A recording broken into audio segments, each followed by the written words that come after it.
રાજ્યમાં આજથી 8 જૂન સુધી હળવાથી મધ્યમ વરસાદની આગાહી। આજે ઉત્તર, દક્ષિણ અને મધ્ય ગુજરાતમાં મધ્યમ વરસાદની આગાહી। આજે અમદાવાદ, ગાંધીનગરમાં ગાજવીજ સાથે હળવાથી મધ્યમ વરસાદનું અનુમાન। બનાસકાંઠા, મહેસાણા, પાટણ, અરવલ્લીમાં હળવાથી મધ્યમ વરસાદની આગાહી।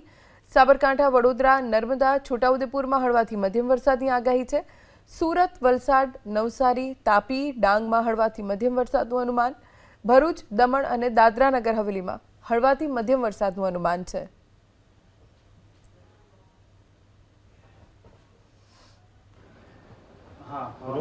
सर क्या रहेगा वेदर फोरकास्ट आने वाले दिनों के लिए?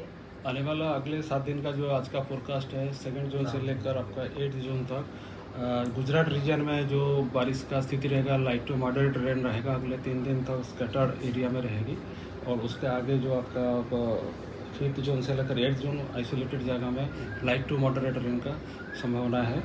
और जो सौराष्ट्र कच्छ रीजन में इसे में हमारा लाइट टू मॉडरेट रेन का फोरकास्ट है। आइसोलेटेड जगह में